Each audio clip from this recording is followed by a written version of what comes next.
Paul, be careful. That's right.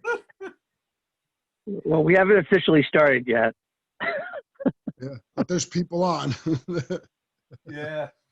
Hi, Danelle. Gene Murphy. Hi. Gene Murphy is not going to be on tonight. She's not going to be at the meeting. She texted me about 10 minutes ago. Okay. That's So no I excuse. think we actually might be able to get started. Did you hear that, Danelle? Yes.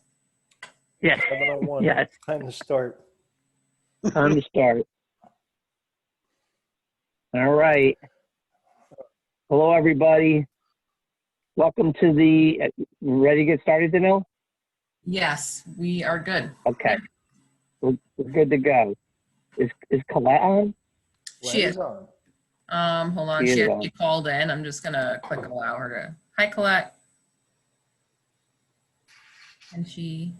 Has to unmute, or you I have don't. Yeah, I unmuted her, so I don't know why it's not letting her talk. to. It does on the attend. She's on the attendee. And She's on the it shows- phone. Yeah, no. I'm on the attendees. I did unmute her, and then I clicked ask to unmute because it's for some reason still saying Okay. that she's muted. But that's okay. We But can. she's on. She is on. Yeah. All right. Let's get started. All right. Hello, everybody. Welcome to the meeting for the Vernon Township MUA, December 17th, 2020. The statement of compliance pursuant to the Open Public Meetings Act, adequate notice of this regular meeting has been provided to the public and press on January 20th, 2020 by delivering to the press such notice and posting the same at the municipal building and filed with the office of the township clerk. Danelle, you want to take a roll call? Do you want to do salute to the flag first? Oh, I'm going to salute the flag. Sorry about that. Yep. Follow the order. Everybody?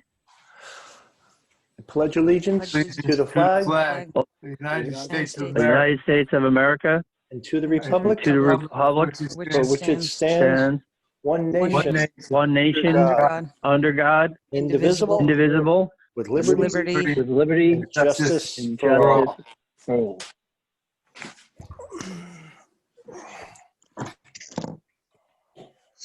Okay, roll call of members and professionals. Mike Danelle, Fury, Mike Fury, here. Paul I'm Carney, here. Here. Kristen Wheaton, here, Andrew Pitzker, Present. Dave McDermott, here. Gene Murphy is absent.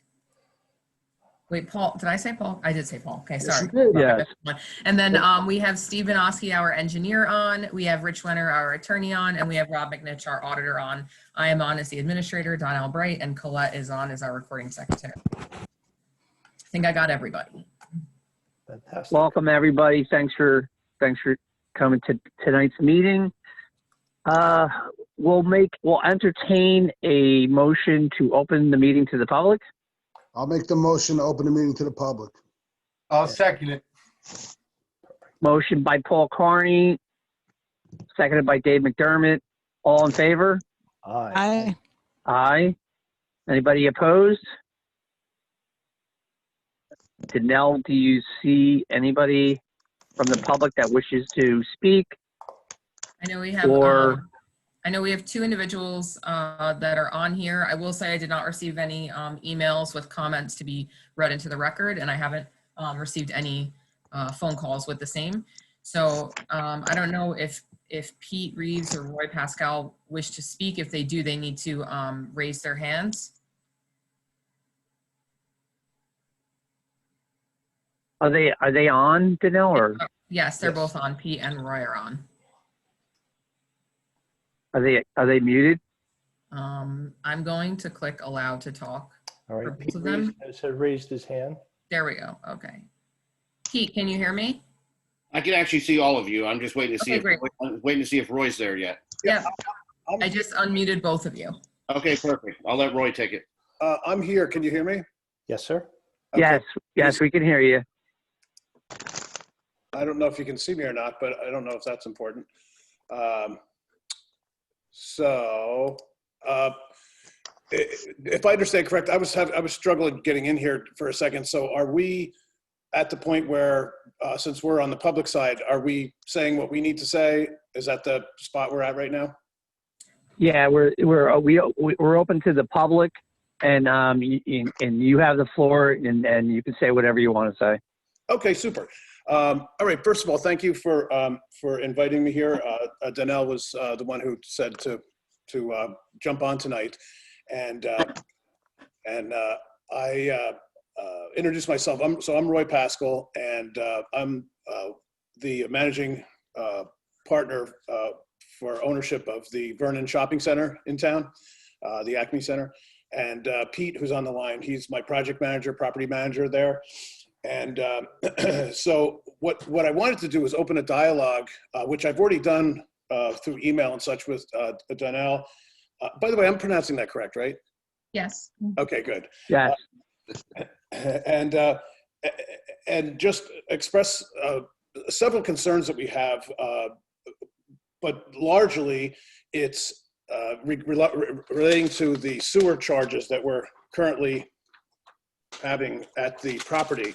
And over time, this thing has been growing from a dollars and cents standpoint each quarter. And finally, we put a couple of new tenants in, which was wonderful. Each time a tenant goes in, the number seems to be swelling that we pay for the sewer service there. So we started drilling down and got some information about how it is that we're being billed, and it's based on these units. I guess they're the EDU units. And so when I did the math on our property, if you can kind of get your arms around this for a moment, we're probably in the neighborhood of 15% vacant there still. And we are being charged for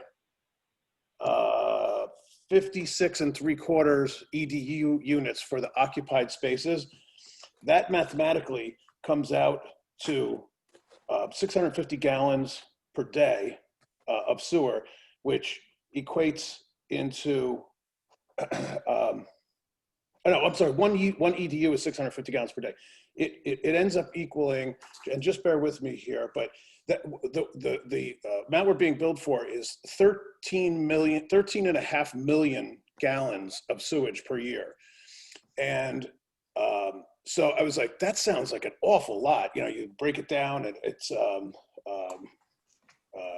I think the math came out, it's like 37,000 gallons a day or something like that. So but there's no way, because we're on a well, to gauge what's coming in and what's going out, until we decided, why don't we put a water meter on our incoming well to the property. And we did that back on September 22nd. And, official kind of water meter that they sell, that I guess I'm sure the municipalities use. And we've been tracking it weekly, or, each week, 10 days, 14 days. And for that period of time, which has so far been 82 days up until this past Monday, our average is approximately 4,100 gallons per day of water coming into the property. Now, you could be a little variance there for whatever, whether someone comes in, uses a bathroom and, pees or whatever. And so it might be a little bit more there, but then they might drink some water and leave. And there might be solids and things like that. But, well, there is solids. So, but it's quick math. You're in the neighborhood of 12% of the total we're being billed for is what we're actually using when you equate it into water coming into the property. The inequity is gigantic, and it starts to explain why, me and my company, we operate a number of properties in New Jersey and a few in Pennsylvania, and this property has a sewer figure that's about 80 cents a square foot. It comes out to about $75,000 currently per year for sewer. It's so, like, I have other properties that I have sewer charges that seem extreme, and this is like 4 times what those are. So something is terribly wrong. And what I wanted to do is get this on the record with everybody and say, I need to do something. The discussion we're having here and the facts that I'm putting on the table are, I think, super factual. But to step back for a minute, this year, we've had a couple of things. we're trying to be in the middle of a negotiation to get Acme to renew their lease here. It's an okay store, but everything lives on an edge. They've come back to us and asked us for substantial relief or negotiations in order to stay. But they're saying, geez, you've been sending some bills, and our property taxes through a quick reassessment that the town did went up 40% this year. It's a huge amount of money with the sewer tax. It's an exponent further on top of the taxes, and then trying to get them to renew. I'm really struggling. It's a real uphill climb. So, but the taxes are the taxes, and that's not your thing, and I'm taking care of that through a different channel. But this just is so dramatic. I wanted to tell you that. I have tons of other thoughts, but I figured, why don't I stop there and let you ask me some questions, or did I breeze over something you didn't understand, or whatever? Yeah, Ron, I have a question. And you talk about other properties you have, and I think the MUA is interested in this. I don't know if there's anything, local to where this property is now, but as a point of reference, like, how does it compare, the rates compare to another property? And I think if you could pick a property, like, give us some kind of comparison, I think that'd be helpful for the MUA. Okay, that's a really great question. So this is a unique scenario. It's the only property they own that does not have municipal water, but has municipal sewer. So usually you could start to draw some parallels. Like, I have some properties where the sewer is a couple $100 a quarter, but the water's $1,900 a quarter. And I'm like, how is that possible? Those, in other communities, this is not Vernon. And I have some that are upside down the other way. And we go back and we look at it, we go, oh, it just so happens at this property, the water meter was broken. So or it was misreading or whatever. So you just figure out how to get it on track. But so your question was, how does the cost compare, or the unit cost for the sewer? Was that correct? Yeah, like I know you said in your comments it's about 4 times more the cost compared to other typical properties. It's in the neighborhood of 10 times more. No, I'm sorry, excuse me. What I'm being billed, the water I'm being billed for versus the gallons I'm being billed for is it's about a 90% difference, a 10 times difference, you understand. Right. So the answer is, I don't have a situation where you have to use these EDUs or these mathematics. As I understand it, the way you do it, an EDU has something to do with, like, it's one EDU is like a 3-bedroom house with 2 bathrooms or something like that. And since most communities have residential, and that's pretty easy. You can say, well, how many kids can you really have in 3 or 4 bedrooms? And someone might be paying a little more, someone might be paying a little less, but that's cool. But in this property, they did the EDU thing, but they went into some engineering manual of some sort. I guess the town engineer did. And there's things that are completely off skew. So, for example, you take the amount that they're charging us, they do the restaurants per seat. And, the restaurants really haven't been that busy anyway, but the amount of gallons and EDUs or whatever that we're being charged for example, for the Sushi Ya, the Asian restaurant, is in the neighborhood of half of what all of Acme is. And that space is, a couple thousand feet, and Acme is, 52,000 square feet. So there's those kind of inequities. And the pizzeria is the same. The pizzeria is closer to what Acme actually is built for. So, yeah. Yeah, Roy, you were given all the engineering documentation and on how we arrived at the EDU rate, right? You were able to get all that information? I have the chart as to how I'm being billed, at how we arrived at the current figure I'm being charged. Yes, I have that. Right. So you have that information. Essentially, the question is that the 56 EDUs, you have some concern about whether that was calculated correctly or whether it's equitable or it's fair. I mean, I guess I had to say it that way.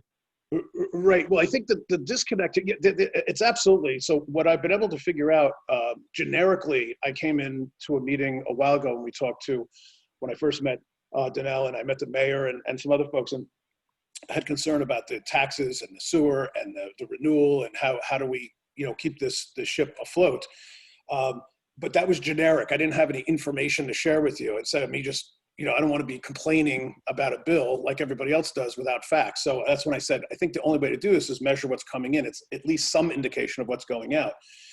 Yeah. The engineers put this chart of information together, but but I think the problem is it doesn't represent reality. And with the water usage numbers that I now have, it's clear that it's completely, out of equity and not fair. And it's one of those things where I go, well, that's what the engineering manual says. But I don't know that. I mean, maybe if you have a 80-seat restaurant in Manhattan, I'm guessing that this is probably closer to reality. Well, not this year, but past. But Yeah. I mean, you guys tell me I'm not a sewer expert, and I didn't want to have to go and get one and go down that trail. What I wanted to do is say, it'd be one thing if we were 5 or 10% off. You go, well, that's a standard variance or deviation. But if I'm being billed for 37,000 gallons a day and I'm using 4,000, it's if I got a 75% reduction, it would still be out of equity. Right. I mean, it's huge. It's a huge. Well, Roy, you mentioned, and I'm going to follow up with this. You mentioned that you wanted to avoid hiring an engineer to look at this and evaluate this, but maybe that's not a bad idea to do that and to look at the information that we have given you in terms of the EDU and how the EDUs were determined, the calculation that was determined, and to try to see if you have an independent engineer on your side look at it and it makes sense and it's equitable and it's fair. And we'd be more than happy to, if you did that, to hear back from an engineering firm to see if that's reasonable. Now, we've looked at it. I mean, because there's two ways to do billing, Roy, and then this is the way water and sewer works. You can either do it by, metered flow, or you can do it through in the EDU.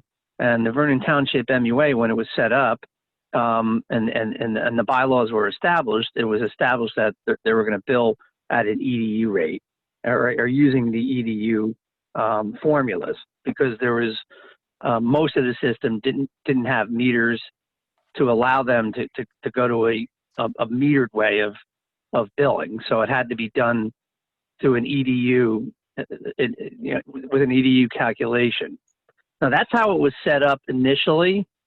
And I understand, and I'm going to tell you, Roy, I hear what you're saying, and I agree with you. The rates are high. They are considered high, and the EDU rates they're high. But I could assure you, the MUA has been working pretty hard this year to A, reduce expenses, and then to B, to look into to stabilize their rates as much as we possibly can, and we're attempting to do that. Now I know that's doesn't help your cause, but I think it's I think you don't want to hire an engineering firm to look at the calculation, but I don't think it's a bad idea that you do that, but that's completely up to you. I don't know how the rest of the MUA feels, if they have an opinion on it. But we want to give you information that's usable, so you can go away and make a decision on what you're going to do next. I'm not sure if the rest of the MUA has anything to add to that. I don't have anything to add, but I do have a question. Go ahead, Paul. If the MUA was set up utilizing the, the EDU formula, are we, based on the bylaws, allowed to change them, circumvent them, alter them, go to a meter on specific properties? Can we cherry pick who's allowed to, go by a different standard that is set out in the bylaws? Because unless we know the answer to that right off the bat, I don't know how we go forward. That's a question. I don't know, Rich. Do you have an answer to that? Is Rich Wenner on the phone? I am, Mike. And yes, the clear answer to Paul's question is yes, there is the ability for the MUA to relax the application of certain rules and regulations on a case-by-case basis, as needed. The Paul used the word cherry pick, and I think that's an appropriate phrase to use, because the danger of deviating from the EDU-based system is the EDU is not perfect. Obviously, we all know the clearest way of giving accurate billing is through water meters. However, we don't have that. We have the EDU-based system established.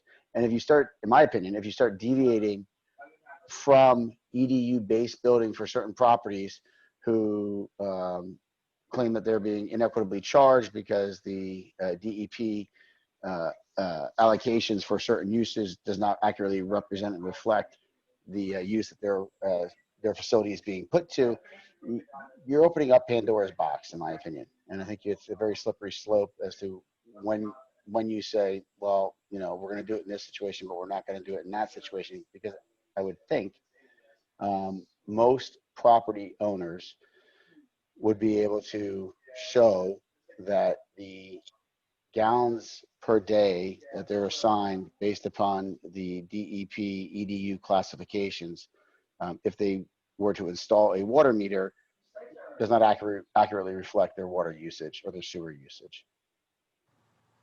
You were saying, excuse me, Rich, you were saying that a water meter does not accurately reflect that? No, what I was saying is that if every property owner was permitted to install a water meter and then come to the MUA and say, look, my water meter or my water usage is actually less, and therefore my sewer usage is less than the EDU amount I'm being assigned, therefore I should pay less based upon my actual water/sewer usage, we would be opening up Pandora's box for the MUA, because my guess is that the EDUs are on the higher side when it comes to establishing an accurate sewer consumption. It's an estimate. It's an approximation. The sushi restaurant that you have in your complex, it's being based upon the number of seats, because that's what the DEP EDU classification says. You have a restaurant, you go by how many seats it has, you assign a certain number to seats, you come up with an amount per day of gallonage, and then that's your EDU, or however many EDUs that works out to be, that's then assigned to that facility. Right. So, and with that, if you said if everybody was to install a meter, well, that couldn't work anyway across the board. If something was to get switched to meters, the meter would have to be somehow able to be checked by the MUA, because right. you're going to put in a meter in your building and disconnect it for 2 days out of every week, and and that would. You're 100% right. That's why the water meters right. in people's homes are owned by the water company, and they come right. and let me from time to time. Yeah, let me add to that, and I agree with Paul that the MUA would have to install meters on every user in the entire system, and the MUA would have to own those meters, and they would have to monitor the meters and usage, and that's how we would determine usage. Now, we don't currently have that ability to do that right now, but which I agree with Paul and Rich, you're exactly right. Like, it is a slippery slope, and and how do you do this fairly? Now, going back to Roy, that's why I think that the evaluation of the EDUs and the 56 EDUs, if you were able to, demonstrate through an engineering analysis that maybe is not accurate, and it's, what's more equitable is a better an engineering analysis, I would believe that the MUA would be completely open to evaluating that analysis and then seeing if we can work with you to make it more equitable. Now, that's my personal opinion. I'm not sure how everybody else feels about that.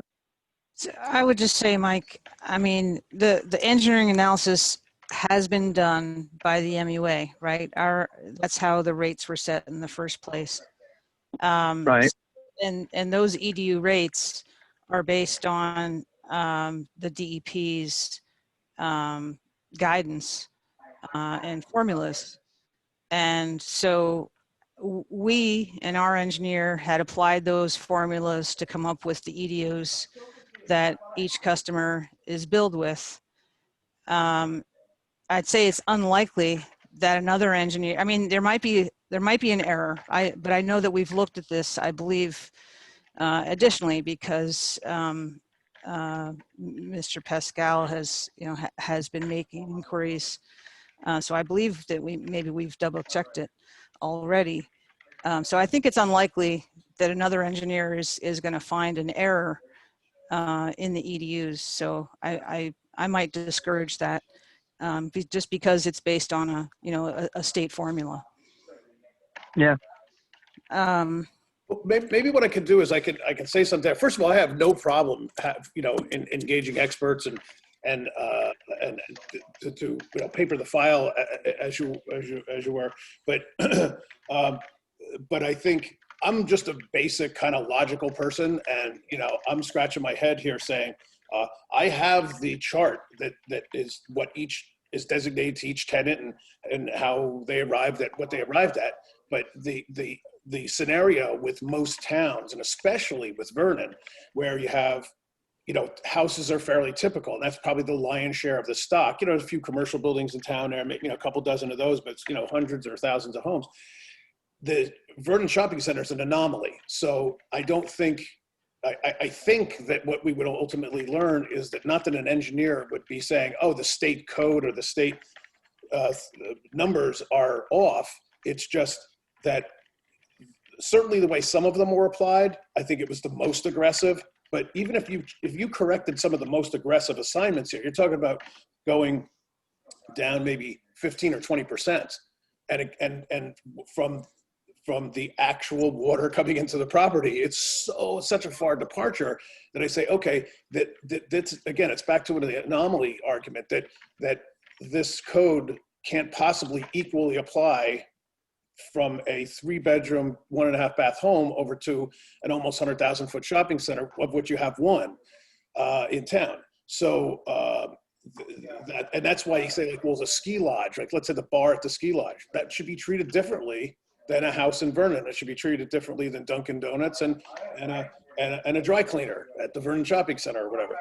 So I think it's worthy of some analysis, but I wanted to start here tonight and just get this officially on the table, more than just back and forth with Danelle and I, to say that like it's a real issue. It's a real financial issue, but it's starting to impact. How about this? If the tax issue doesn't get resolved, again, not your problem, but tax issue doesn't get resolved somehow a little bit, and the sewer issue doesn't get resolved a little bit, we won't really have to have any more discussion about it, because Acme's going to leave, and I can't pay the mortgage. The bank will take the property back, and I won't go to Vernon anymore. So now I'm not putting on your shoulders the sewer doing that. I'm just saying that's a chronology of events that can occur when there's a number of things going on, and I'm dedicated to doing what I can to keep that tenant and keep the other tenants that I have, because it's been difficult. But what I don't want to do is I don't want to be trying to survive and swim and then get handed a cinder block and still trying to expect to swim. At some point, I'm going to run out of ability. So the engineering idea is great, but I think somehow or another, whether it's us chatting it through or whether it has to be through an engineer and through the legal channels or whatever, I think it's what I wanted to impress upon you was that I think it's super clear. I don't think anybody could argue that there's a huge difference between the water coming in and the sewer being billed, alleged quote unquote, going out. And we want to try and find a friendly way to bridge that gap and make this equitable so the property can survive. Yeah. Well, Roy, I can assure you, you can hear from the rest of the MUA, we're all equally concerned, and we want to work with you as much as we possibly can. And if there's anything that we can do from the MUA, the MUA standpoint, obviously we can't do anything about the taxes, but Right. the sewer charges, if we can help in any way, if you want to provide us information, we'll look at it and we'll seriously consider it. I do feel for the commercial properties that have to pay these EDUs. I'll readily admit the rates are, they are considered high. And we're, as I said before, the MUA is doing their best to stabilize those rates and keep them stable and reduce our expenses. And hopefully in the future we can reduce them. Like if it's possible, I'm not sure, we can reduce them even further. We will do that. But, in the meantime, we'll do whatever we can to work with you, and whatever we can do to help. We want to keep the dialogue going. So let's, whatever you need from us, just let us know. Okay, fine. By the way, I only have 5 pictures on my screen. Who was just speaking? Was that Rich? That was No, Mike. that was Mike Fury.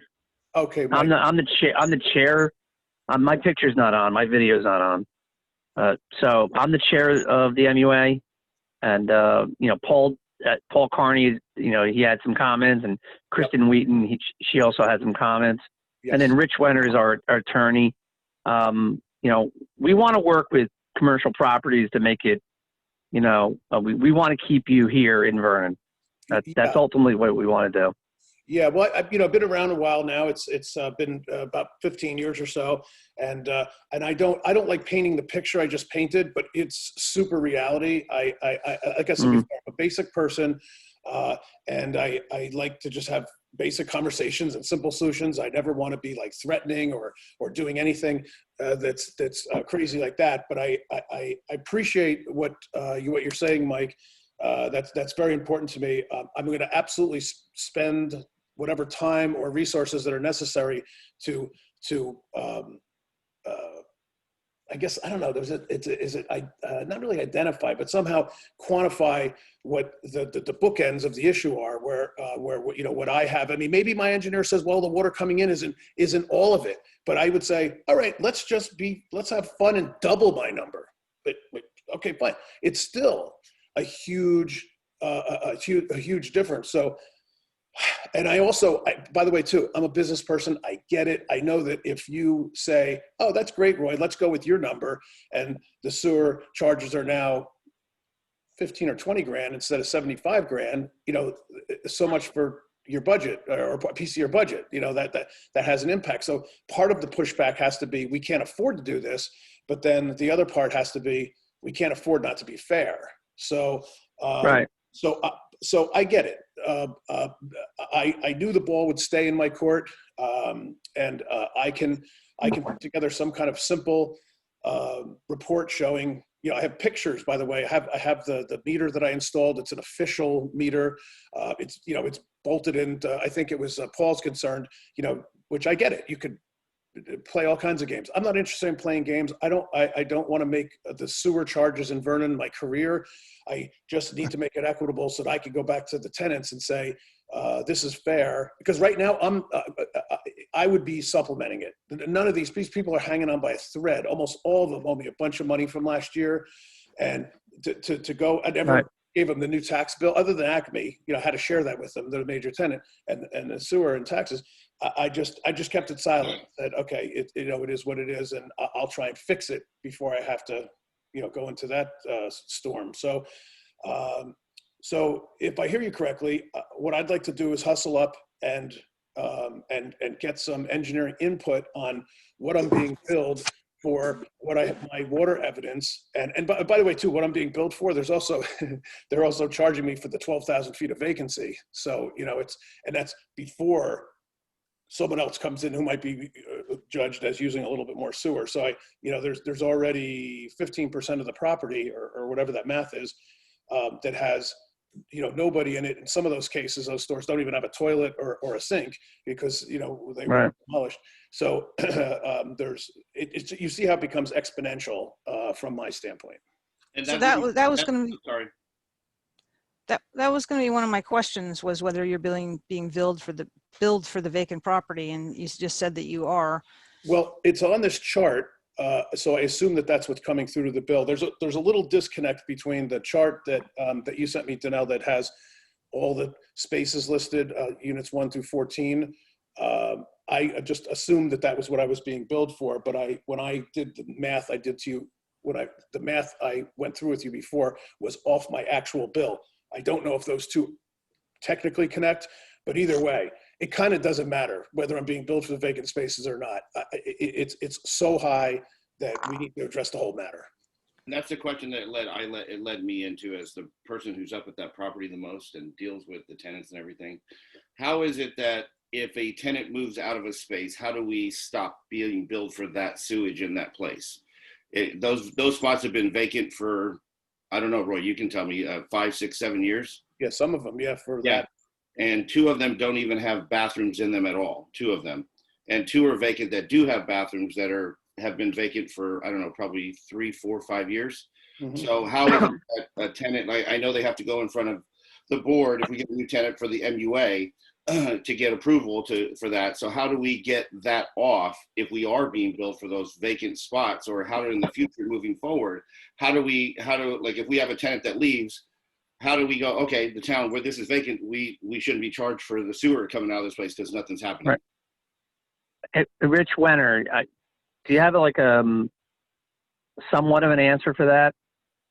Sure. So just as it was initially when the EDUs were assigned, there was an application made to the MUA, there were drawings, there was a classification of use or uses for the multi-use complex that you have, and the EDUs were assigned again based upon the EDU classification promulgated by the DEP. So if you have a vacant use or user, I should say, in other words, you have a storefront or whatever it might be that is currently vacant, and you can demonstrate that and show that to the MUA. I believe it's something as simple as submitting it to the MUA, and then the commissioners would look at that. It was certified that there was in fact a vacancy and it was not being used. Then that EDU charge would be a deduction or reduced or credited against your overall bill. Okay. Yeah, I mean, we've been more than willing to do that, Roy and Pete. You know, if that's the case, you're just going to have to go through the process of demonstrating that. Okay, fine. Does that make sense?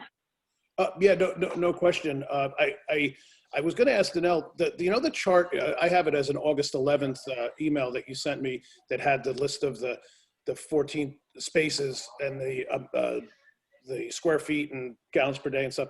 Am I correct that all of those spaces, am I being charged for them, or that's just what they assigned to them when I had to pay the connection fee, or is there some other dynamic there? You should be, these are the ones that that Mott McDonald had on file. So these should be the ones that you're being charged for currently. Okay. Okay, so that would be simple.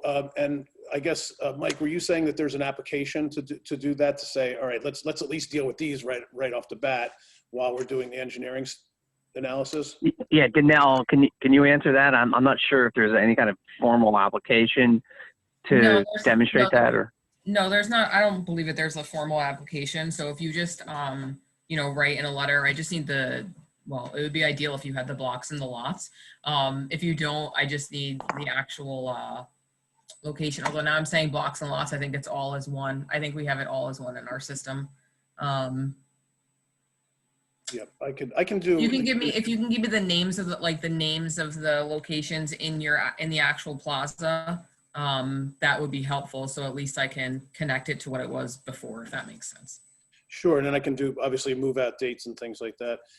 Have the stores from whatever we have on record now, have the size of some of the storefronts changed? Because, I know sometimes, somebody leaves a store and then they might make it a little bigger, a little smaller by moving the walls.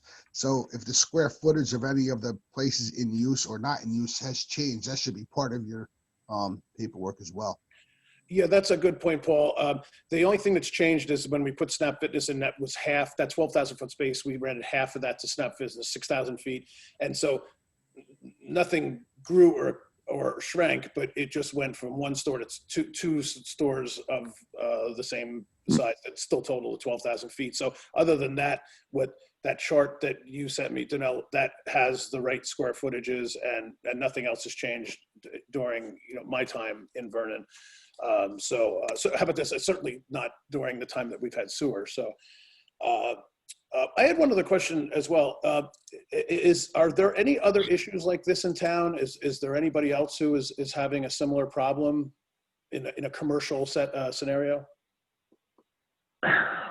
Danelle, do you know of any other? No, not in a commercial setting. Oh, okay, good. I view that as good. I don't. And by the way, too, I'm happy to fly below the radar and working this out with you guys. And I don't need to do anything other than chat with you and try and figure it out. So I'm not looking to start trying to do anything like that.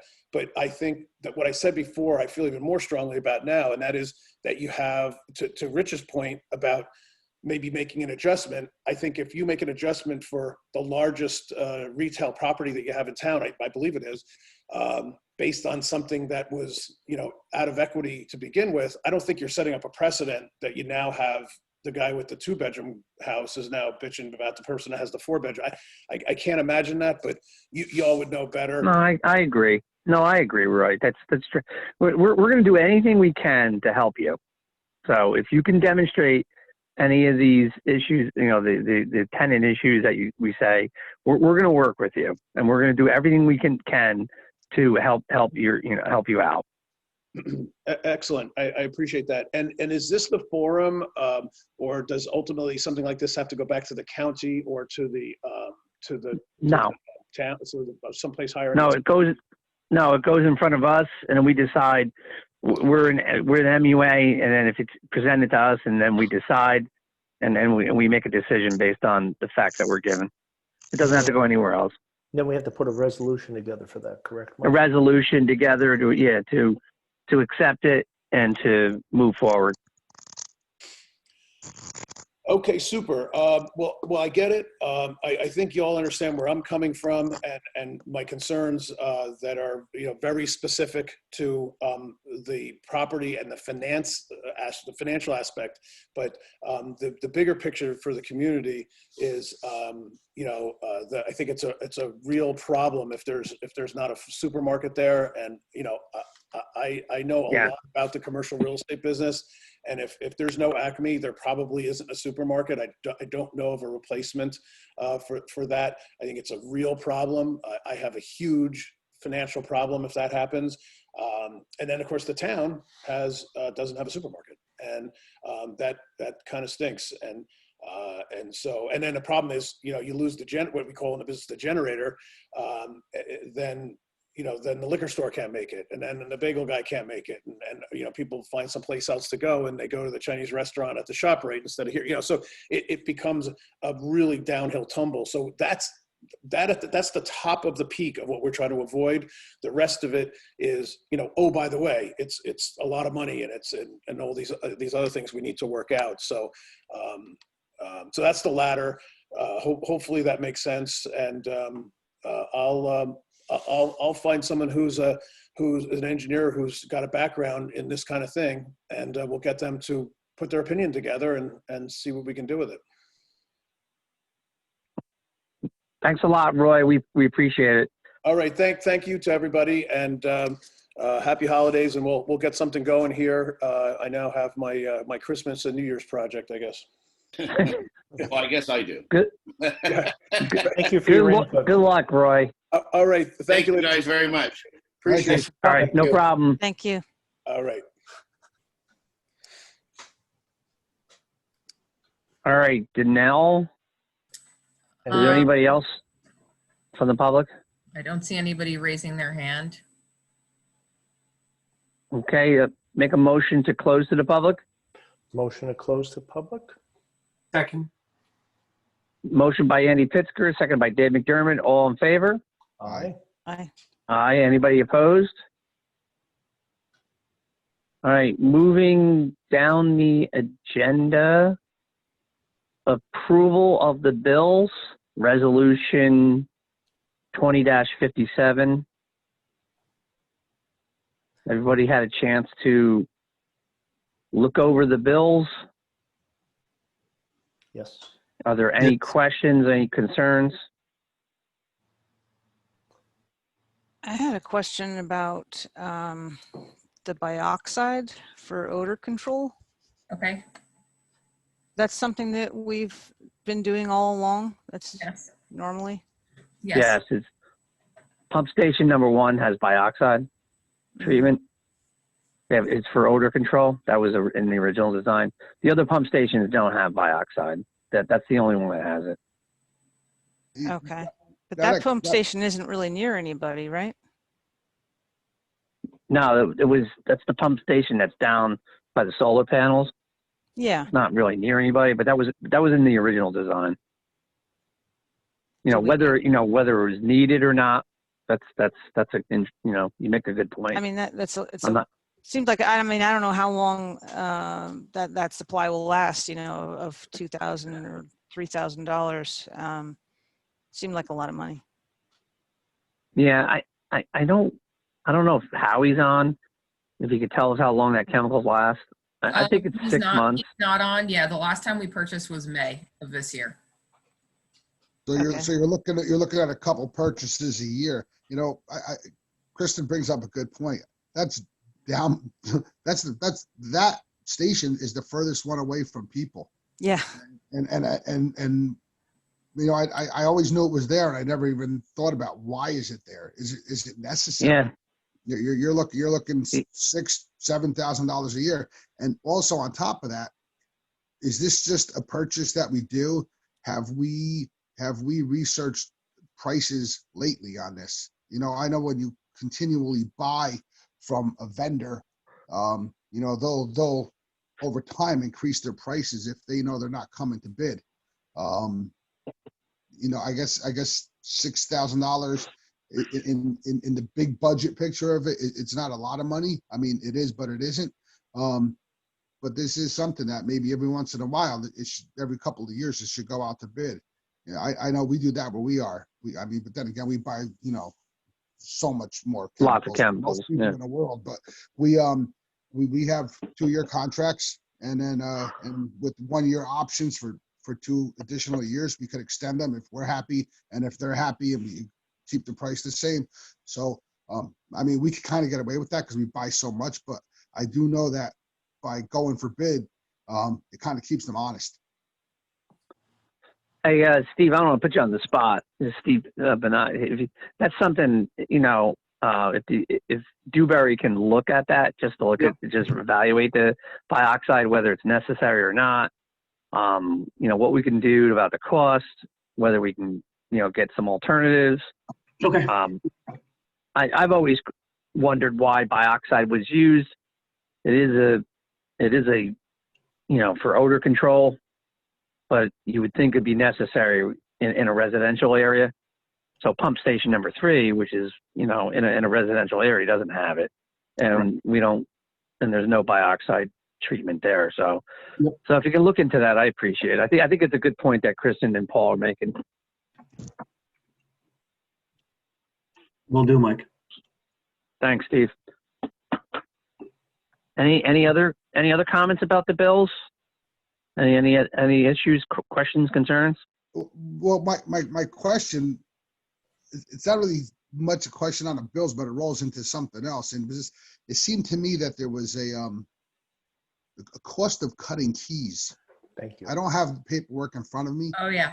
Yeah. But it seemed a little expensive. I mean, are these the keys to Wonka's factory or something? Because No, so we've been trying to make copies of Pump Station 1's key for like months. So we've actually we tried to make a couple copies at McAfee Hardware. It didn't work. I think we went somewhere else. It didn't work. We actually finally called out a locksmith to make a copy of the key, and he did. And it works. And it's ridiculous that we had to call a locksmith out to do it. But that's why I think we've cut like 6 keys for that place now. did we pay for the keys that didn't work? We did pay for the keys that didn't work. I'm not sure how we could not pay for keys that didn't work. I mean, they cut them correctly. And they cut them on more than one occasion. So I'm not sure. And it's strange because the key itself, it doesn't seem to be one of those like special keys that you can't cut. It's not a security key. It's Not. normal. It doesn't say anything on there about, usually the security keys, they'll tell you right away, like, we can't cut these. I'm not sure what the issue was. Because they cut all the other keys and there wasn't an issue. Well, with that being said, does Chris now have a set of keys, and has he been introduced to the system? I think I just got the key last week or the week before that. Mike, I think I sent you an email on when, if Chris is going to pick them up or if you wanted me to give them to you. Yeah, I sent I replied to that email. I would prefer that Howie reaches out to him. Okay. And I think it's preferred that he makes arrangements that he meets on site at one of the pump stations for a quick review of the pump station, and he can give him the key. And obviously he's familiar with it because he operated in the past, but it's been about 4 years since he's been there. So I would like Howie to make those arrangements and get the keys to him. Okay. Thanks, Paul. I appreciate that. Mm-hmm. Any other questions? Concerns? Yeah, actually, one thing to know, the DPW now is off the books when it comes to recording hours for December. Well, December, we did have one of our 2 guys was out sick. So we did ask one of the guys to cover. So we should probably just have that one day for him. Okay, good. But yes, but they're all on their own moving, now. They're working on their own now. So essentially November is the last bill that you're going to have from the DPW. Correct. That raises something going forward, since we're not using them on a regular anymore. If a situation arises where, say, somebody's on vacation and somebody else is sick, do we still have access to those guys? DPW? Yeah, so what I would like to do, and it was going to be part of our 2021 proposed budget, if you wanted to talk about it, I did put in there a shared service line for the DPW that's around $20,000. That would be on a reimbursement basis. So we would put aside in our budget that $20,000, and then if there's any of those situations that arise where someone's out sick, God forbid if somebody gets COVID, that's 2 weeks. So we need to be able to cover that. Also, if there's an emergency and we need more than just the 2 guys that we have, it would cover that as well. Okay.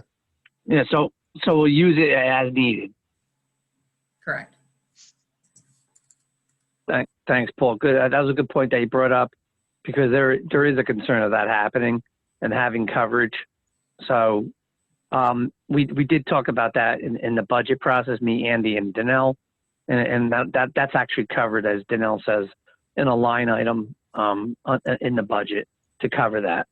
But moving forward, we're not going to have much in terms of billing from the DPW in December, and then we'll have none, moving next year. Obviously, they're going to be available for us because if we do need them, we'll utilize them.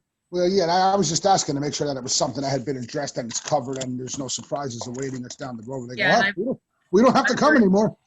I've already spoken to administration about it for the township, and they're on board with it. That's fine. Okay, very good. And any other questions about the bills? Anybody want to make a motion to pass resolution 20-57? Motion to pass resolution 20-257. I'll second it. Motion made by Andy, seconded by Dave McDermott. Do we need a roll call? Yeah, I'll do one. Andrew Pitzer, Yes. Kristen Wheaton, Yes. Paul Carney, Yes. Dave McDermott, Yes. Mike Fury.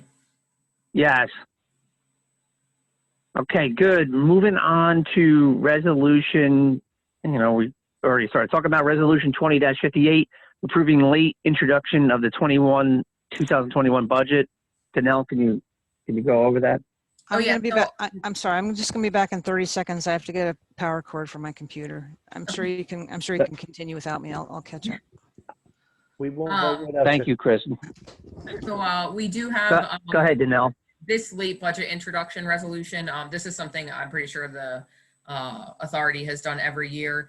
It just so happens that usually authority budgets are done in November, but because of the way our budget works, it's dependent on what the SCUMA fees are and stuff like that. We usually pass it around this time and then adopt in January. I don't know if our auditor, Rob, wanted to make any comment on it. He is on tonight. Hey, Rob. Yeah, go ahead, Rob. So this is not unusual. I work with a number of authorities that will maybe introduce the budget in December just to get a better idea of how the current year is going to end up and just what funds will be available going forward to next year. We do have a statutory requirement that a budget be introduced 60 days before the year end. However, this is the mechanism that we need to, memorialize and file at some point down with Trenton. Just that the board's acknowledging that the budget is being filed outside the 60-day window. So it's, I'd say in a nutshell, this is more of a general housekeeping type resolution, just to be compliant with the Division of Local Government Services. All right, thanks, Rob. That's a great explanation. Any other questions about resolution 20-58? Do I entertain a motion to pass resolution 20-58, approving the late introduction of the 2021 budget? I'd like to wait till Chris Wheaton is back on. Oh, that's right. I'm I'll here. try to talk slower. I'm hearing. There you go. Yeah. No, I heard the introduction of the resolution. Oh, look at that. You heard that. Yeah. And anybody want to entertain a motion? Motion to pass resolution 20-58. Second it. All right, motion made by Andy Pitzer, seconded by Dave McDermott. Do you need a roll call on this, Danelle, or? Yes. Yes. Mike Fury, Yes. Paul Carney, Yes. Dave McDermott, Yes. Andrew Pitzer, Yes. Kristen Wheaton. Yes. Okay, moving on to resolution 20-59, resolution introduction of the 2021 budget. Danelle, you wanna just briefly talk about that? Sure. So our budget sorry, I just wanted to bring it up, the correct one that I have here. So our budget, our total revenues that we're anticipating are $2,733,208. Our total appropriations are, hold on, I'm looking at the wrong one, I'm sorry. Are $2,820,642. And we are using $87,434 of our unrestricted net position to offset the budgets that we are not increasing rates. I did just want to make it clear, and I know that we've talked about this in the Finance Committee, both Andrew Pitzer and Mike Fury and I, the three of us, we spoke about this. We obviously want to keep rates as stable as we can, but we are keeping in mind that 2023 is very quickly approaching. I know that the authority is working very diligently along with Steve and Dewberry to ensure that we have a transfer station in place, that we are in a better financial place come 2023. But that being said, if that does not go through, we do have concerns about rising rates over time. So just to keep that in mind, we are using some of our unrestricted net position. We are also using $50,000 from the rate stabilization fund from SCUMA, which is slightly more than we did last year, but it's still significantly less than what we have done in prior years. 2018 and prior, we were using over $100,000 or at least $100,000 from that rate stabilization fund. So again, we want to not use as much so that we are prepared for 2023. And just to add to that, what Danelle said, and me, Andy, and Danelle, did meet on this, and we all agreed that and I'm pretty adamant, and I think Andy agrees that we do not want to raise the rates at all, and that we had to do what we had to do to make the budget work. I also asked Danelle to identify and look into all the efforts that we made this year and how if we could put a dollar figure on the amount of money that we reduced in expenses, and if we can quantify that, I think the combination of no rate increase and reducing expenses is something that the entire MUA could be happy about and proud of, and we would want to actually make that known to our ratepayers and the public. And this is really the effort of all the MUA members. So I'm pretty happy about that. Does anybody have any comments on what we've done? What was the actual cost savings for 2020? Hold on. 'Cause I don't know where that email is. I was literally just it. Should be in mine, but we should make it known to everyone what it is, because it was about 80,000. Yeah. 87,000 or something? Yes, it was around that. I have 80. Well, there's a savings just in our regular budget between 2020 and 2021 of $84,177.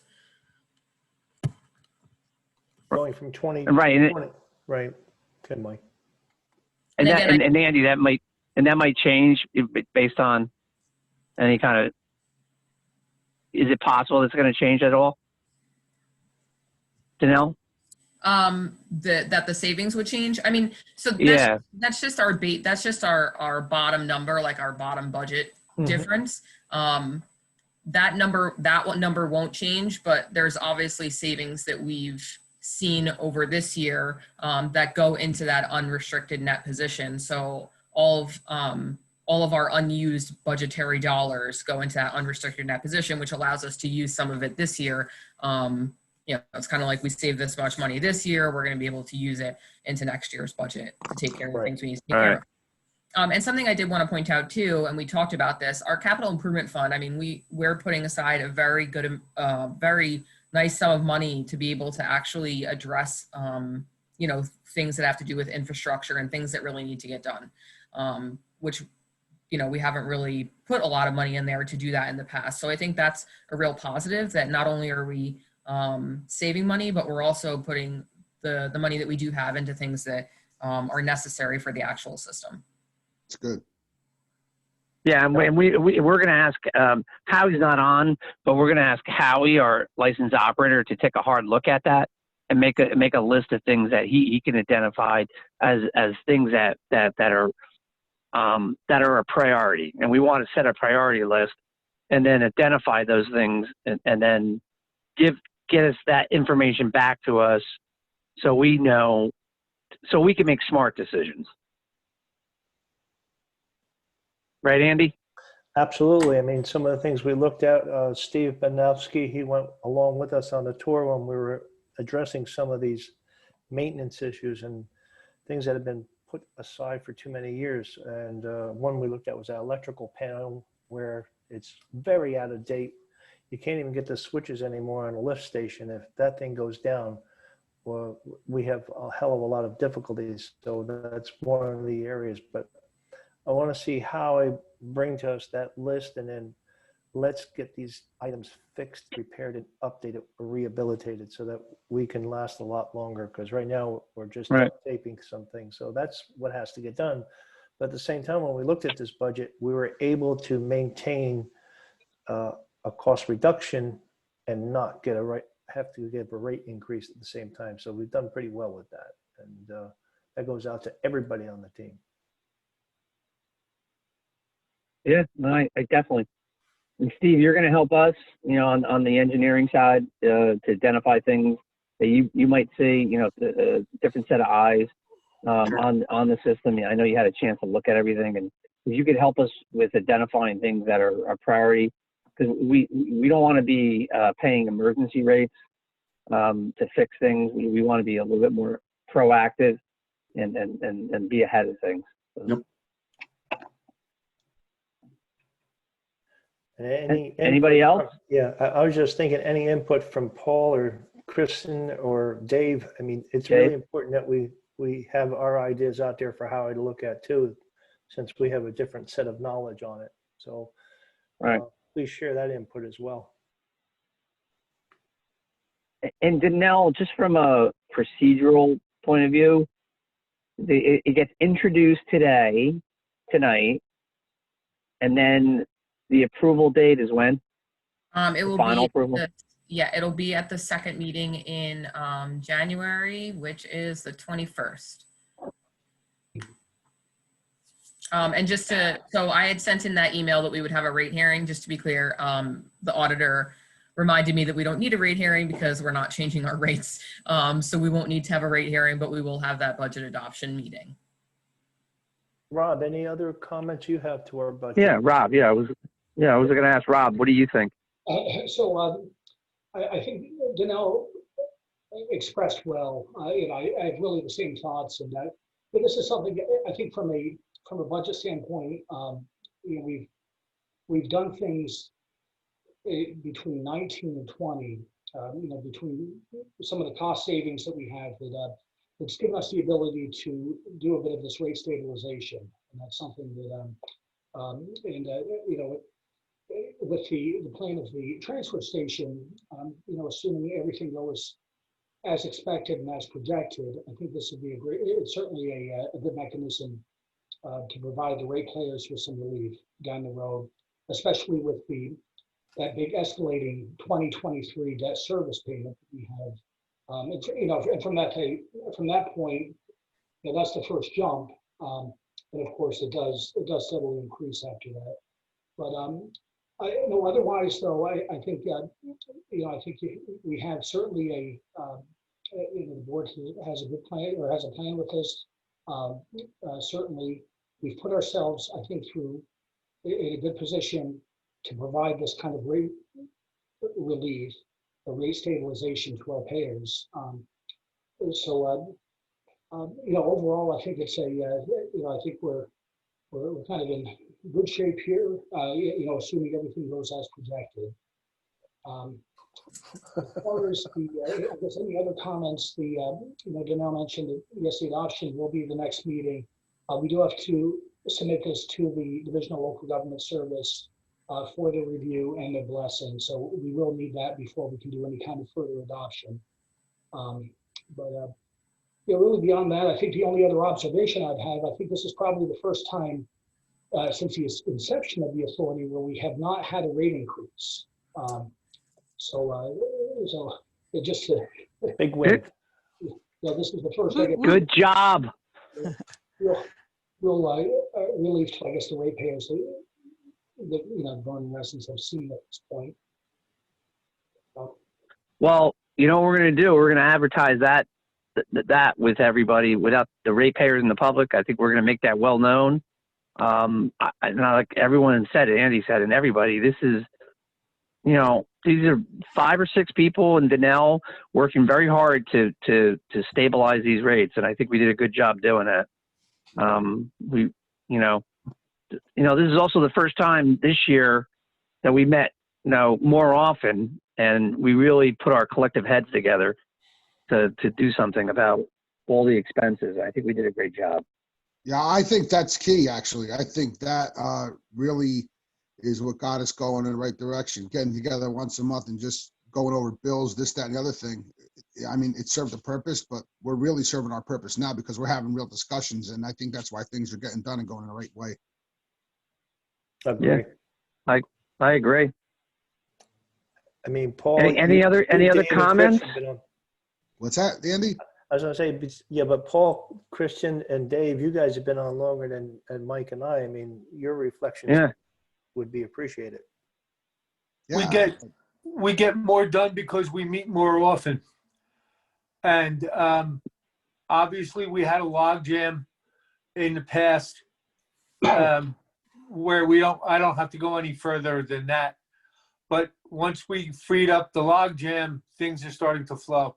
yeah, and also with that, I think, and you know, I don't want to dwell on the past, and I don't want to cast aspersions for sure, but when I came on the MUA, there was no guidance per se. There was no, it seemed to me we were almost going through the motions on a month by month basis.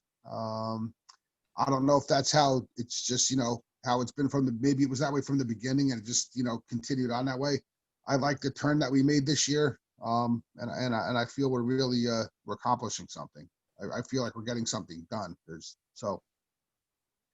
Yep. Agreed, Paul, and others. And I think we were kind of more in reactive mode in prior years as a board. You know, maybe not so much as an administration, but as a board, we were kind of waiting for, you know, what the administration had to bring to us. What was it that we had to decide on, and we've really become much more proactive this year, and that's a credit, you know, to you, Mike, and Danelle, and you know, and everybody who's stepped up in the committee roles. But really, I think it starts, you know, with the leadership of the chairman, and you know, setting out our objectives and you know, advising on the committees that we should form, and people stepping up and coming up with those initiatives for each of those, you know, each of those areas: water, sewer service area, pumping station, and asset management, and so forth. So it's, yeah, big credit to our leadership. Thank you. No, thanks, Chris. I appreciate that. Any other comments, anybody? Do I entertain a motion to pass resolution 20-59, resolution introduction of the 2021 budget? I'll make that motion. I'll second it. Motion by Kristen Wheaton, seconded by Dave McDermott. Roll call, Danelle? Mike Fury, Yes? Paul Carney, Yes. Dave McDermott, Yes. Andrew Pitzker, Yes. Kristen Wheaton. Yes. All right, thanks, everybody. Resolution 20-60, approving 2021 meeting dates. Everyone had a chance to look at those meeting dates. I don't know, you know, I'd like to know what I'm going to do in 2021, but And we have no Anybody- comments. We have no any comments on 2021 meeting dates? Yeah, maybe we'll get to see each other in person somewhere along the line. Hey, yes. Yeah, right. We can celebrate. Any conflicts to know with any other committees that we can see? Not that I know of. I know I went through all of the holidays too to see if there would be like a conflict possibly with council, but I don't think so. Okay, I just want to make sure we have no conflicts with anybody. And if so, Make a motion. Anybody want to make a motion to approve resolution 20-60? I'll make the motion. I'll second it. Motion by Paul Carney, seconded by Dave McDermott. Roll call. Mike Fury, Yes? Paul Carney, Yes. Dave McDermott, Yes. Andrew Pitzker, yes. Kristen Wheaton. Yes. Okay, moving on to the administrative update. Howie is not on tonight. I actually have a couple of things to update for him. Okay, go ahead. Go ahead, Danelle. Howie couldn't be here, obviously, but I wanted to update on the safety items and the capital items. I know that we kind of just mentioned the capital items that he's working on, but I did want to let you know that 2 vendors came out to quote on the railing at Black Creek, so we can get that done as soon as possible. I don't have the updated quote from the second vendor. They came out Wednesday, so hopefully I have it tomorrow, if not Monday, so we can move forward on that. The new lid for La Taquette was cut, and it was supposed to be picked up yesterday, but I'm not sure if it was picked up yesterday. And we just need to do a couple of some hardware to put on it, and then that'll be all good to go for the new lid there. Howie, like Mike had mentioned, he is working on the capital list with specific items that we need to purchase in the capital lines for next year. We already have an idea on some of the projects, which include replacing all of the electrical actually at the lift stations.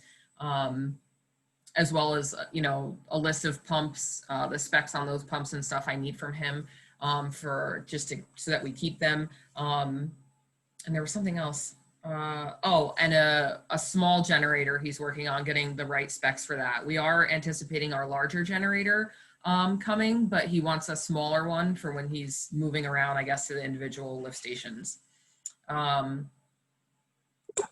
My second item, I think, Steve, you could probably speak more on Pump Station 2 and the transfer station, but I did want to say that I updated H2 loans so that Dewberry is on the pump station project. I spoke with Piyush earlier this week, and I updated items also on the asset management plan in the system for Dewberry as well as Pump Station 2, like I already mentioned. Steve, I know that you sent out a letter to Dave Bauer, like another email to him. Have you heard anything from him? No, have not. Okay. No. So, so just Danelle, so on Pump Station 2, we met 2 weeks ago out there, and we discussed a little bit that evening on the meeting.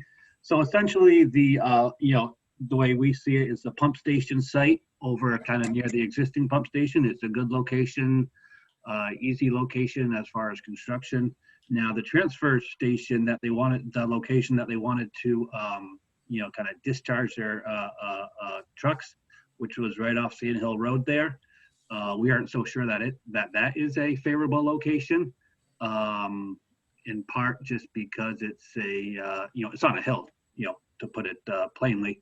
So we're trying to work with Dave Bauer to nail down what equipment, what size trucks he anticipates needing to get in there and things of that nature, so we can kind of, in a more definitive manner, figure out what area will need to be cleared and graded in there, and figure out the impact. I guess we could take a guess. I don't know if it's the big trucks that he'd be getting in there, the smaller trucks, or what. We don't want to get that wrong. So we're trying to work that out with, trying to reach out to Dave to make sure we have what he's anticipating correctly, so that we can look at that transfer station location correctly. Steve, was there any other dialogue with Joe Hessian on whether or not we could access more of the property if we had to make it a more gradual approach? There hasn't been yet, there hasn't been yet. Okay, because that was one thing that when we looked at that, and if we're going to bring in the semi-trailers, that we're going to need a much more gradual, and then the potential for that would be to go back around through Black Creek. Yeah, right. Yep. So if it's just his smaller trucks and, he can do like a K-turn, maybe it'll work. If he wants to get his bigger trucks in there and he needs some real access, I don't know that it's going to work. So that's kind of step one that we're, trying to work out right now. Great. Thank you. Okay, so the next thing on my list is the sewer service area and the expansion. I did send out the certified letter as well to the letter that I'd sent you guys that you reviewed, and thank you for getting back to me on some of your comments. So I sent them out certified as well as email. I obviously have not heard back from them. I anticipate their review of the blocks and lots will probably take some time. I know you saw that I did break out those blocks and lots kind of like by type or location. So hopefully that kind of speeds up the process for them. But I don't know because it's the DEP. So, and I know that I don't think anybody's in the office either. So I think everybody's working at home right now. So it'll probably take even longer. Yep. To follow up on the emails from last week, I was planning to reach out probably next week at this point, just to reach out, knowing that they probably won't have any information for me, but just to reach out. Okay, That's a good idea. No, thank you.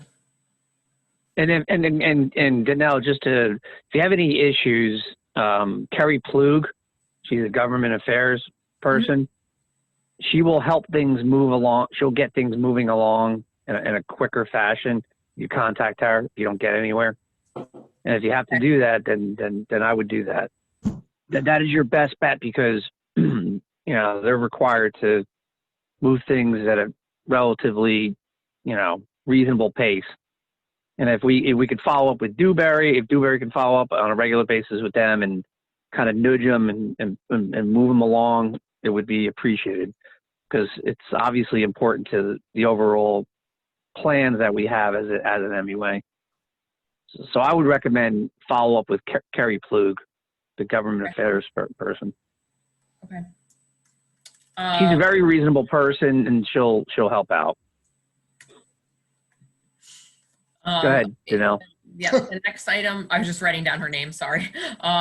So the next item, the safety items, and I know I already mentioned some of them, and the only other item is that I'm looking into the confined space training for the guys. I know that there was minimal one that was supposed to be done here, but I think it was canceled, then it was rescheduled. I don't know if that one was canceled too. But it's not the full course, so I would like them to take like the full confined space training. I think this was just an update for the people, the DPW that already had it. So we are looking into that so we can get that done as soon as possible. And the last thing is the finance and billing. So I will, and you guys have seen our financials as they've come in. Our receivable is higher this year compared to prior years. I can tell you that a third of our receivable are the two largest sewer payers, one that was on the meeting and he's no longer on the meeting. They have not paid at all this year. And the other one, Minerals, has not paid their fourth quarter, which I anticipated because they never paid the first 3 quarters until they were told they couldn't have any permits. But then they went and they paid the 3 quarters and they got their permit. So I guess we might get paid the next time they need a permit or anything else from the township. But they have not paid their fourth quarter either. So like I said, that's about a third of our total receivable. So that's where we stand. I mean, cash flow is okay. We're okay for right now. I don't have a big concern about that. I know too, from speaking with Mountain Creek that, they're doing well too. So I don't anticipate any trouble with that moving into the new year. And our date to get them their letter so they know how much they owe for the year is January 31st. So once we get our budget passed, then it's literally the next day I'll send out that letter to them so they can start making their payments. And that's it. That's my update. If anyone had any questions or anything. Any questions for Danelle? Danelle, question regarding the application for Pump Station 2 and where that paperwork is going. And do we have Steve already in the process of setting up a timeline for getting this done? Timeline for getting it done. I mean, I think we've talked about that, but Steve, all of the information was updated in H2 loans that he has access now to H2 loans for anything that he would need to update as he moves along in his process of going through the planning and design for the station. Yeah, Okay. I think to follow up on what Andy said, Steve, if we could eventually get a schedule of to follow up to supplement the proposal that you gave us.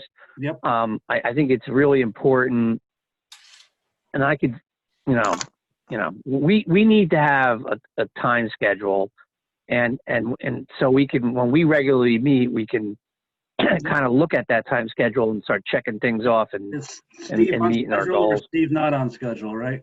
Yep. No, it's not that. Pretty much, Steve. That's kind of what. No, actually, That's pretty much what we are.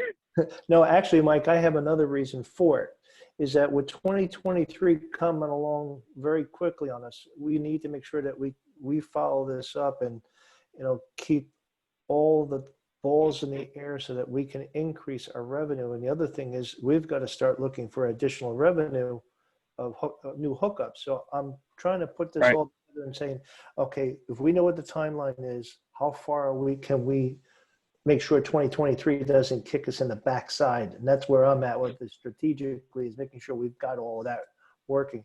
I'm not going to sit there and say you're off schedule. Things happen, right? But yeah, we'll put a little pressure on you. Yeah. No, so I was working on a like a pretty basic bar chart schedule today for the different, Perfect. a dozen different tasks, from today to startup. So I'll have that over to you Great. shortly. Great. And Thanks. then one thing that was on the list, Danelle, we talked about pump station 2, where that ditch is. Hopefully that's on there for Steve to look at, so we can Pump get that done. station, Pump station 1. yeah, 1. Pump station 1, yeah, there's erosion that in the gravity main, not the force main, that comes down from town center into pump station 1. Yep. There's some serious erosion issues that we need to address. And that should be done before the vegetation grows back up next year. So that's going to be another item. Yeah. And I'll keep mentioning it. Yes, I appreciate that. Andy, I actually, to add to that, is there any kind of update on the force main evaluation? Danelle? The force main evaluation. So I did send out for quotes, like I told you guys last time. I do have 3, we broke it up into 3 pieces. So I have quotes for each piece. I'm waiting for 2 vendors though, because they did email me and I did not hear back from them. So I was going to email them yesterday. I did hear back from Ferraro Construction that they are going to provide quotes for both the pressure gauge and the ARV replacements. And I heard back from another vendor, and now I forget the name of the vendor, but I printed it out because they want to provide a quote as well for, I think it's the pressure gauge. So once I get them, I already have Paul Carney, the other Paul Carney's quote. You got a cousin. He's a cheap facsimile. From Rapid. It is so weird to me because his name is Paul J. Carney, and it creeped me out. I was like, you can't quote on something that you're a commissioner for. I got very I was like, this is an ethical problem. But luckily it's not you. So Rapid Pump did provide a quote, but like I said, I'm waiting so that I can better let you guys know who provided the lowest quotes that we can move forward. So I do have quotes for each piece, so we should be ready to go as soon as the other 1 or 2 get me theirs, which I'm gonna give them probably till Wednesday next week, and that's it. And then hopefully we can move forward. Yeah, Steve, I hate put you on the spot, but if like the time of year that we're at right now, like with the winter coming in, is that gonna be hard to do that evaluation this time of year? Not necessarily. No, it shouldn't. I mean, there could be some days you want to avoid, but overall, I wouldn't think so. Yeah, well, we need to get it done, and I think that's important to decide on who we're going to use. And then the force main evaluation has been kicked around for way too long. We need to get it done. So Danelle, please, run those, all those proposals and quotes by Dewberry, and then get their input, and let's get moving on it. So get her done.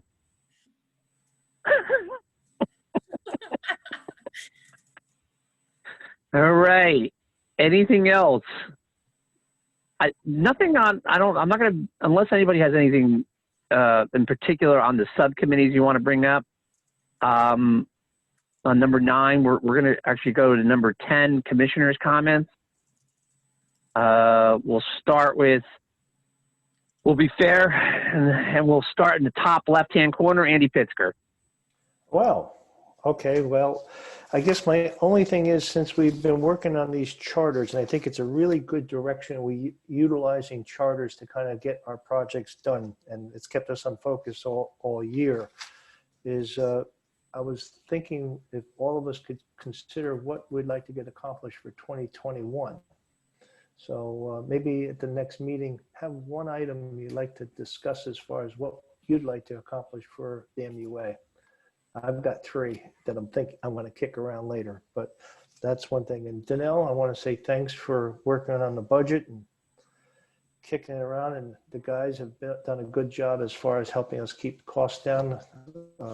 Our employees we're now up to 5 employees, but we've kept their costs well in check for the year. So I just want to say great work by all. Couldn't have done it without you. And after that, I'd just like to wish everybody a happy holiday, safe. Keep your mask on when you're out, let's stay COVID free. So happy holidays, everyone. Thanks, Andy. Thanks, Andy. Thanks, Andy. Chris Wheaton. I have no additional comments this evening. Happy holidays, all. Thank you, Happy Chris. holidays, Paul Chris. Carney. I have questions. I have a number of questions. Where do we stand with the inequities with the billing from SCUMA? Something we discussed a while back. I'm just wondering if there's been anything with that. Oh, I can actually say something to that. But before I even got on the meeting tonight, I did speak to the mayor of the borough of Sussex. He actually called me, and I had a conversation with him about that particular issue. He said to me he wants to work with us closely to help resolve the issue, which I think is positive. Now we have to set up some kind of meeting with Doug Steinhardt and the other attorney. He wanted to just have a quick meeting with the 4 of us to kind of go over what the issues are and what information we have. So if you could set that up, I appreciate it. So Yeah, I can. I reached out to him, but I didn't hear anything back. So Yeah, I can definitely set something like that up. I'll send out an email to the 4 of us to do that. We still have not gotten their paperwork. and I mentioned something to Doug Steinhardt about that. And he assured me he's gonna address that. I'm surprised he hasn't. Okay. So And then also I wanted to let you know too, I did get copies going back, I believe it's 2011 forward, of the comparison of each one of the towns. So what was billed versus, like what the average gallons per day is. So I just wanted to let you know, I reached out to their comptroller, Tim Day, and he did send everything over to me. He had to do a little research, but he did get it all over to me from 2011 moving forward. can you share that with everybody? Oh, yep. Yeah, I can. Okay. Yeah, I can do that if you would like me to. Yeah. Yeah, please. Paul? Yeah, and so another question. Now that we're hitting the end of the year, where do we stand with Mott in regard to finances due to them and what they actually owe us in regard to reports and paperwork? And Yeah. So the asset management plan, I did reach out to Sarin about that. And I did tell them that Dewberry was taking over, that we did want basically the asset management plan kind of finished up. There were a few things, language things that we had talked about, I think 2 meetings ago, about that getting settled and kind of finalized. So it made sense so that when Steve put together the force main evaluation, to kind of like just go into the asset management plan.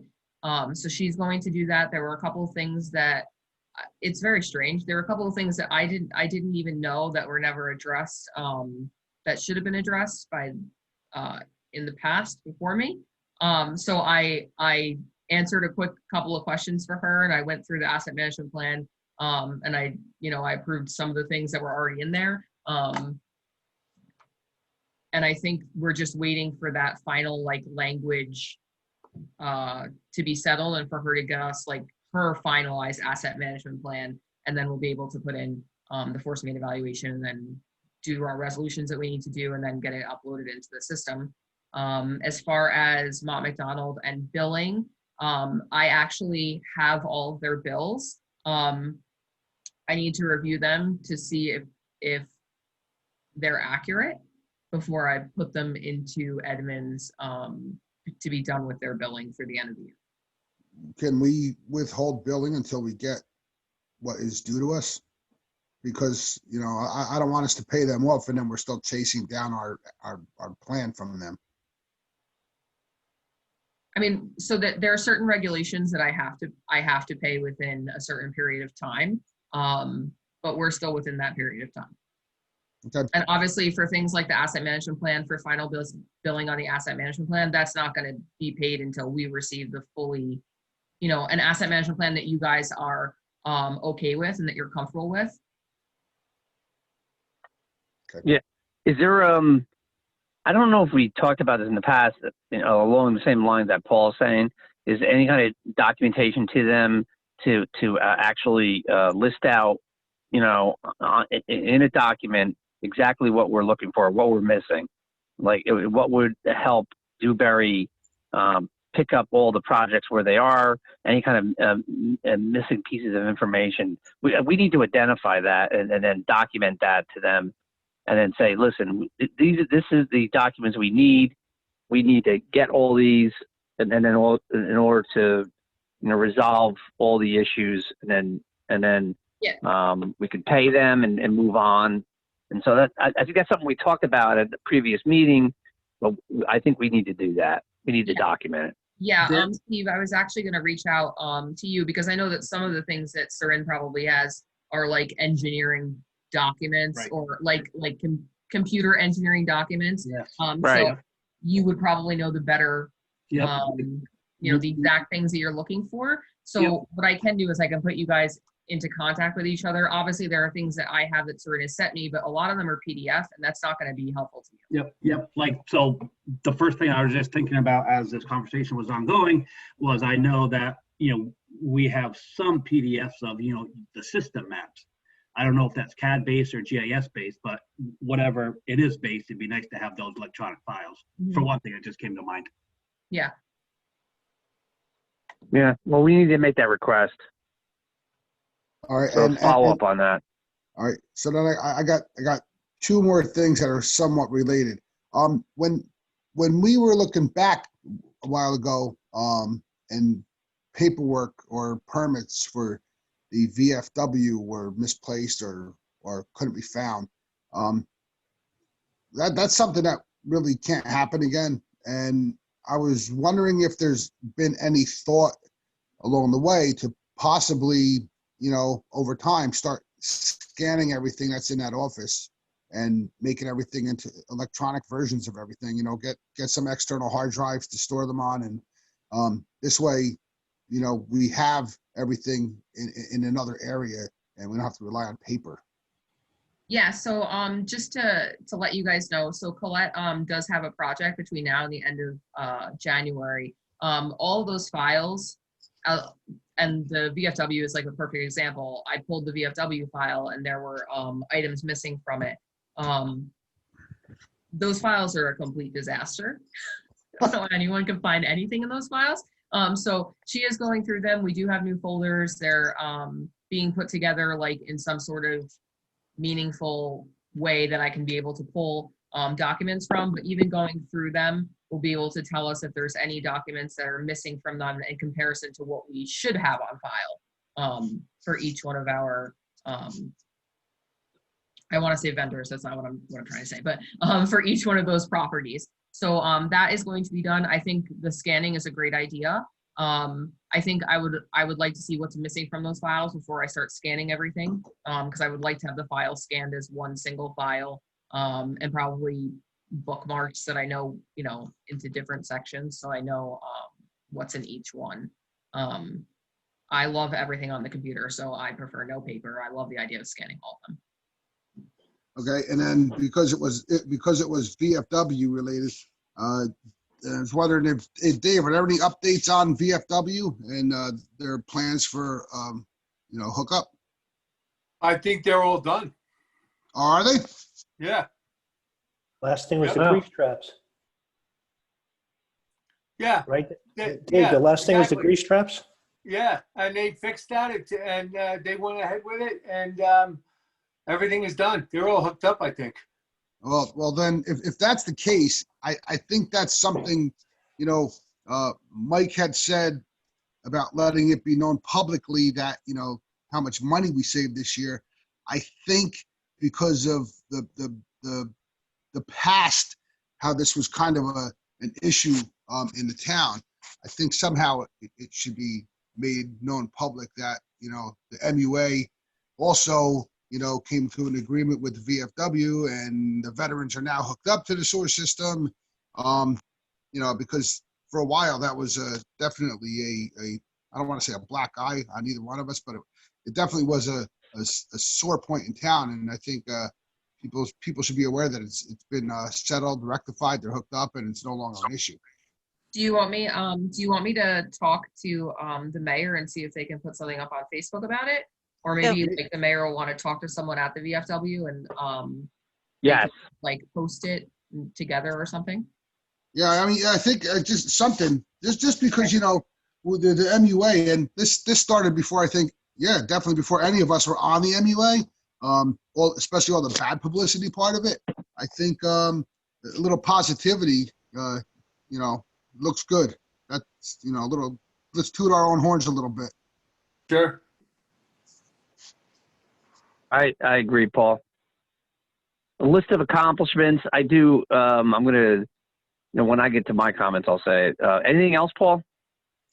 No, I think that's enough for me tonight. Everybody's tired. Excellent. Can you stop spinning around too, Paul? Like your video, like your. No, I had to move to a charging area. Thank you, Paul. You're welcome. Dave McDermott. I don't have too much to say other than I think we had a real good year as a commission, and I wish everybody a great holiday. Thank you very much, Dave.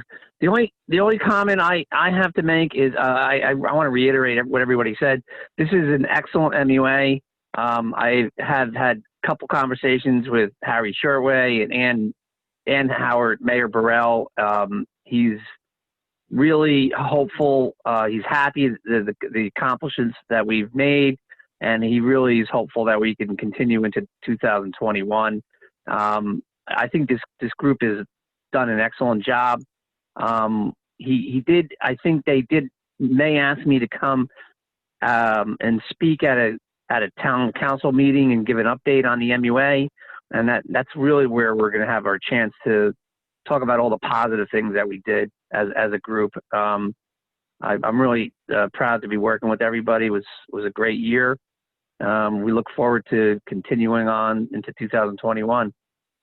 So other than that, I'll entertain a motion to adjourn. I'll make a motion to adjourn. Second. Second it. Chris Wheaton. Motion by Dave McDermott, seconded by somebody. I'm not sure who that is. Chris Wheaton. Chris Wheaton. All in favor? Aye. Aye. Aye. Happy holidays, everybody. Thank Happy you. holidays. Cheers. Cheers. Cheers. Cheers. We'll talk soon. All right. Good night. Take care. Good night. Night.